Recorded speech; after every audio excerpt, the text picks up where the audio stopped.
It was my first day at work at the company.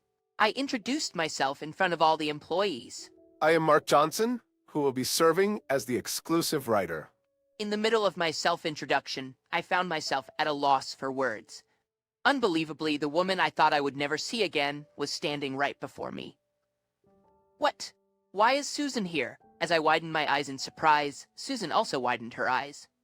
I never dreamed that I would ever meet my ex-wife, who I divorced 2 years ago, in this way. My name is Mark Johnson. I am a divorced man, turning 30 this year. Since my divorce last year, I have been living alone. My ex-wife Susan was a wonderful woman, 3 years older than me. She was very beautiful, youthful enough to make me look much older, yet her inner self was very calm. We met at a mixer and started dating smoothly, leading to a quick marriage. Compared to the beautiful Susan, I'm not exactly handsome, but Susan had a fondness for me. I worked as a writer, handling various types of articles as a contract job, which were published on websites and magazines. Before I met her in person, Susan was aware that I was working as a writer. Susan regularly checked my works, and thankfully she developed an interest in me. I think you definitely have talent, Mark. I will work hard to make your dream come true. Susan always said this to me. Yes, even though I was a writer when I was married to Susan, I was just juggling a few freelance jobs, not possessing enough financial power to be the breadwinner of the family. I had wanted to be a full-fledged writer since I was 24. Before that, I worked as a regular full-time employee. Before I got married to Susan, I was barely getting by, living off my savings. But after we got married, Susan worked hard as a full-time employee and supported our household. Susan is a smart and excellent woman with outstanding knowledge and ID, and she was doing a great job at her company. I was taking advantage of Susan's actions. And while I was doing my writing work at home, I also did all the housework. I thought I would do the housework perfectly since I couldn't get results at work. I'm home. Today's dinner looks delicious. Thank you, Mark. No. It's only natural for me to do this because you're working hard outside, Susan. I'm really grateful to you. I said that and shared a dinner table with Susan. The time I spent with Susan was really fun, and every moment was sparkling. The day will definitely come when your talent, Mark, will be recognized. I'm really cheering for you. Susan. I was moved by Susan's words. When you're a writer working at home, there were many times when you honestly felt like giving up. This job requires you to be perfect in solitude, and no one is by your side to tell you the correct answer. Back then, I was unable to get enough work and was losing confidence. But because Susan was there, I managed to keep myself from breaking down. Susan, thank you. I can be positive because you are here. I'll keep working hard as a writer. I will always support you, Mark. We continued our married life in this way, always respecting each other. I really loved Susan, and I wanted to be with her forever. But my feelings were overturned by a certain incident. One day, while I was out shopping for dinner, I bumped into an old acquaintance. His name was Peter, a man at my age who had also attended the mixer where I first met Susan. Mark, is that you? Shopping on a weekday? Are you off today? Peter, in his crisp suit, asked me. He must have been returning from making sales calls. Peter, a handsome elite who worked in sales at a large corporation, was a highly competent man. At that time, I was out shopping in a plain tracksuit and feeling a bit embarrassed. I answered, "Haha, I guess you could say every day is like a day off for me." So does that mean Susan is the one working? Yeah, I'm not making much at the moment, so that's how it is. How pathetic. I didn't immediately understand what Peter meant. He let out a heavy sigh, looked at me with a disappointed face, and continued. I fell in love with Susan at that mixer. She was someone I admired, but Susan didn't even glance at me. She chose you. If you had something attractive about yourself, I could have accepted it. But now, I'm disappointed. I was shocked by Peter's words. I had never imagined that he had feelings for Susan. Moreover, I never thought that such a mild-mannered and gentlemanly guy would berate me like this. Despite being deeply shaken, I managed to muster a forced smile and responded. Although I might not have smiled properly due to my inner turmoil. Yeah, Susan is really a wife too good for me. If you understand that, why don't you step back? Susan is really pitiful. I bet she gets sympathy from her colleagues because her husband is like you. Susan is such a beautiful and wonderful woman. I still believe I could have made her happier than you, Mark. If you wish for her happiness, I recommend that you realize your place, even now. With that, Peter briskly walked away, leaving me standing there, feeling as though I had been struck on the head with a blunt object. I don't remember how I got home. But even after getting home, Peter's words kept flashing back in my mind, filling me with an unbearable feeling. It forced me to confront the inadequacy and inferiority I had vaguely felt as a husband. I have been married to Susan for 2 years, but as a writer, I haven't made any progress. My days are still filled with small jobs, and despite submitting my work to various companies, hoping for a formal contract, I'm getting no responses. I keep saying, I'll get results one day, but in reality, nothing changes. It's one thing to chase after a dream that might not come true by myself, but is it right to drag Susan along? Susan herself supports me and trusts me. But can I take responsibility if I fail to meet her expectations?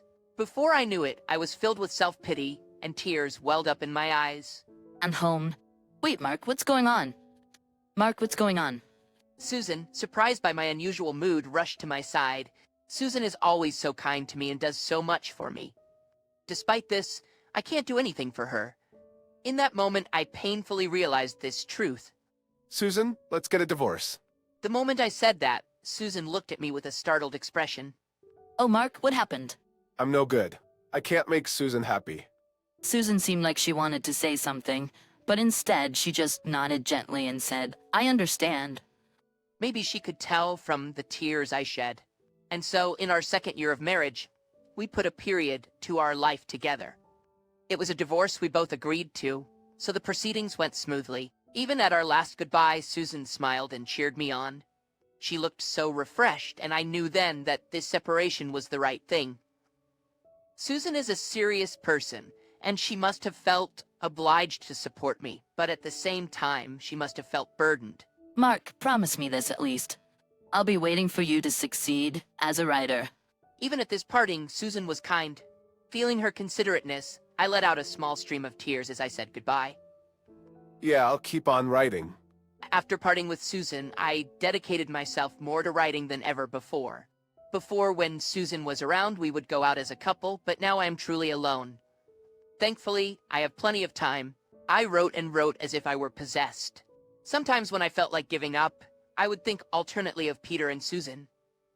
I wanted to become a man who could make Peter, who looked down on me, look up to me, and I was determined to fulfill my promise to Susan. By doing this, I was able to motivate myself and make more achievements in my work than ever before.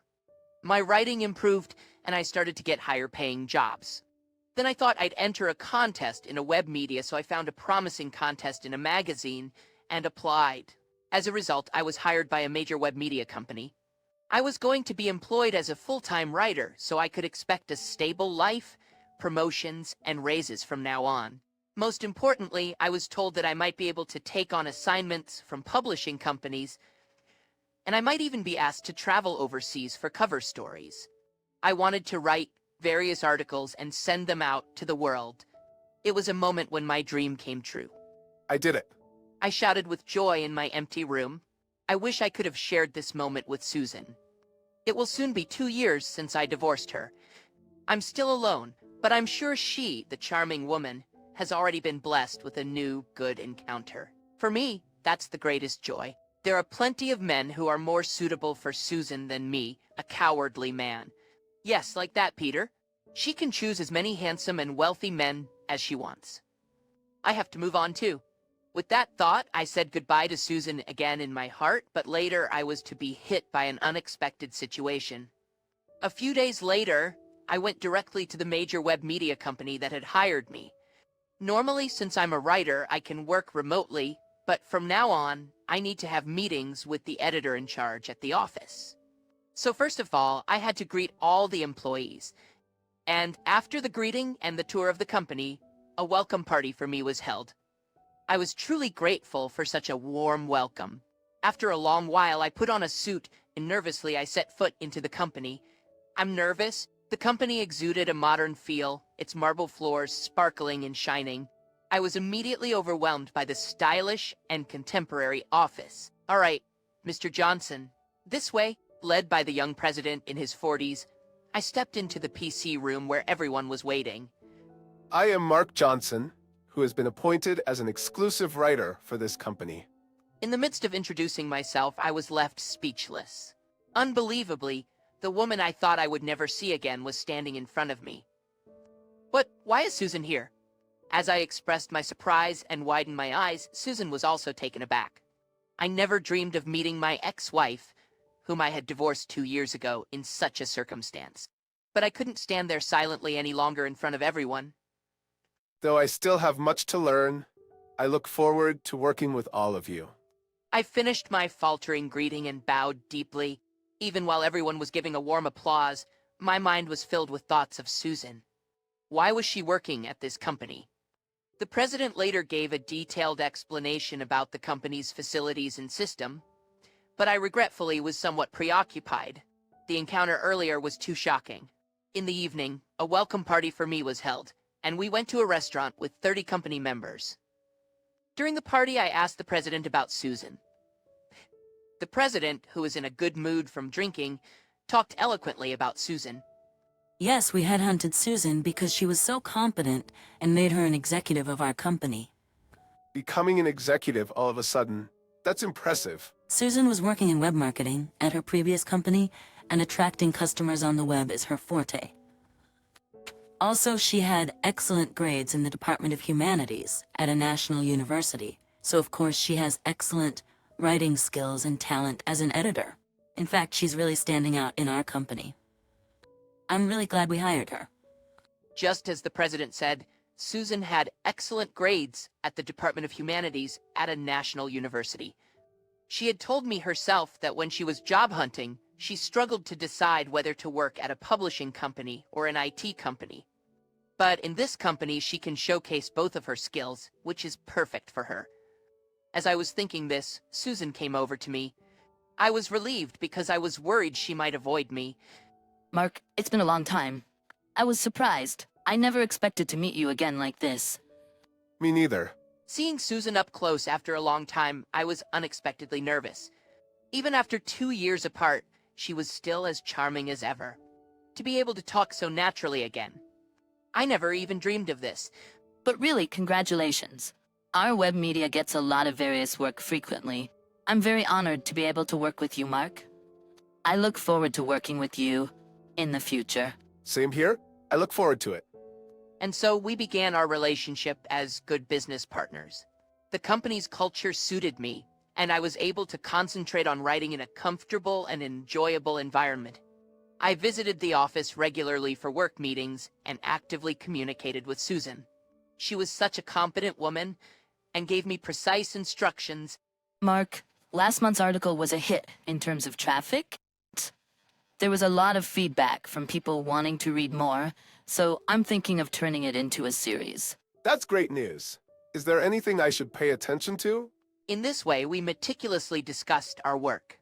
Every time we compared our ideas, the results visibly improved, and being evaluated directly like this also motivated me. Honestly, I never dreamed that a day would come when I could interact with Susan in this way. I used to respect Susan, but I was always riddled with complexes. Even though Susan was cheering me on, I continued to feel pathetic in my constant anxiety and feelings of inferiority. But now it's different. I have confidence in myself now, and I no longer feel inferior as I used to. Susan herself must feel this change in the air, and I can say with certainty that our relationship feels better than before. Although we have been apart for 2 years, it seems that what we cultivated during that time was not in vain. I think I still love Susan. Half a year since I met with Susan again, I could feel my affection for Susan growing day by day. But I was the one who brought up the divorce, and there's no way Susan feels the same about me. Even from the perspective of her ex-husband, Susan is now sparkled. Susan, who was successful at work, was very attractive and radiant, a figure of admiration among the male employees. The kindness Susan shows me might just be for work, and in reality, I'm probably just a thing of the past. While my feelings for Susan grew stronger, I was trying to convince myself to give up, but an incident awaited us that would greatly shake our relationship. Here's to the growth of our company. Cheers! At the president's toast, all the employees raised their glasses and started toasting each other. Today was the regularly scheduled company meeting. Today was the regularly scheduled company-wide drinking party. Coincidentally, Susan was sitting next to me today, which made my heart beat fast. Unlike her serious suit style at work, Susan was cute in a dress today and had heavier makeup. I hadn't seen Susan like this in a while, and while I felt a fresh thrill, I also felt that Susan probably already had a new partner. There's no way such a wonderful woman would be left alone. I felt a little sting in my heart and fought to drown my feelings in alcohol, drinking at a high pace. But surprisingly, Susan next to me was drinking at an even higher pace. Was Susan always such a heavy drinker? Another whiskey and soda, please. Are you sure you're okay? Your face is all red. I'm fine. I'm not drunk. Susan said so, but she was clearly drunk. The drinking party started at 6 p.m., and by the second hour, Susan was completely drunk. After that, the other employees got excited about going to the second party, and Susan was saying, "Me too," and tried to follow them. But there was no way she could walk the street safely in heels with being so drunk. Seeing her like this, I decided to take her home. Fortunately, the other members were too excited about the second party to tease us. I planned to go home as soon as I send Susan safely to her house. But suddenly Susan started feeling unwell and turned pale, shivering. It appears that the drawbacks of drinking alcohol at a high pace have now caught up to her. From this bar to Susan's house, it takes about an hour, but if we head to my apartment, it's only about a 15-minute ride. I immediately hailed a cab and headed straight to my apartment.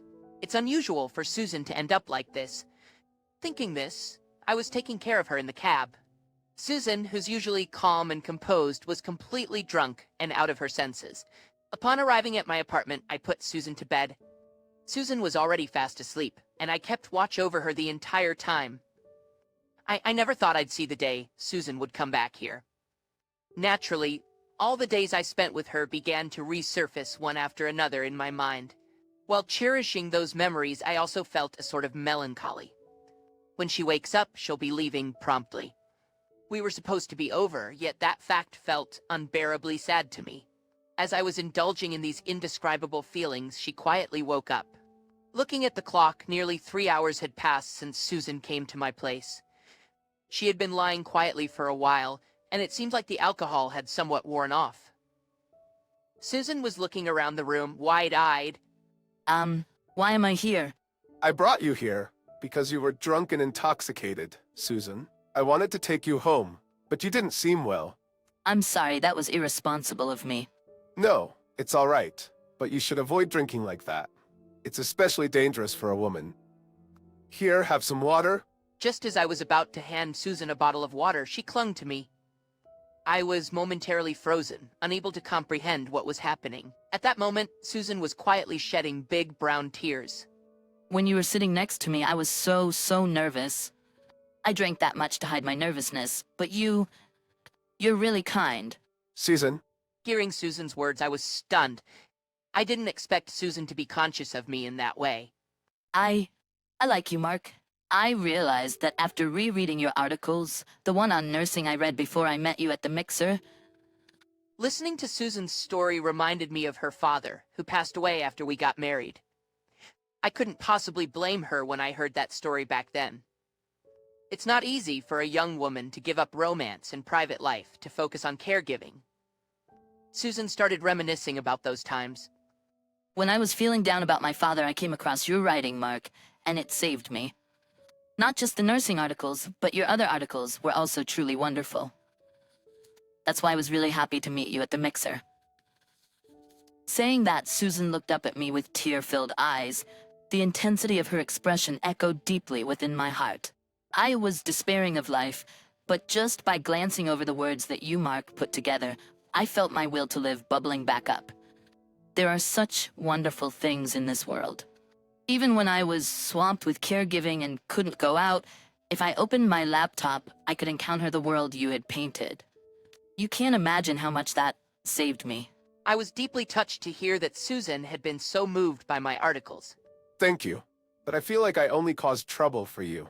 No, that's not true. My happiness lies in seeing your dreams come true, Mark. There are definitely people out there who will be saved by your writing, just like me. I parted ways with you with a smile that day, but in reality I was crying inside. If my presence added to your pressure, I'm really sorry. That's not true. Because you were there, Susan, I could keep writing. Saying that I held Susan tightly. We may have misunderstood and passed each other by, but we can start over from here. As we spent the night together, we felt more connected than ever before. This was the first time either of us had experienced such unity of feelings. Thus, we reaffirmed our love for each other and decided to restart our relationship. Ideally, I wanted to remarry immediately, but a new challenge presented itself to us. Wait, I will be in charge of an interview articles overseas. The president's words left me shocked, and as I froze, he continued to speak as if to say, "Aren't you thrilled?" Yes, a major publisher wants you on their team. They'll cover all costs, and it'll surely boost your career. You get to travel to various countries for a year, gaining plenty of experience. Isn't it a dream job? While it was an attractive offer, it meant being away from Susan for a year. I was conflicted about whether to go or not, but Susan welcomed the offer with a smile. That's amazing. It's a valuable experience to travel around the world. I'd love to read about the world as seen through Mark's eyes. Susan's words took me by surprise. At the same time, I felt foolish for having worried so much. That's right. Distance and time are no issue. Even if there are periods when we can't see each other, as long as there is love in writing, we can overcome anything. Yeah, you're right. I'll become a bigger man in preparation for our marriage, Susan. And so I accepted the offer and set off on a one-year research trip. Susan was there at the airport to see me off, a glittering engagement ring on her right hand. When I returned, I intended to present her with a large wedding ring for her left hand. Take care. Yeah, I'll do my best. With smiles on our faces, we began walking towards a bright future.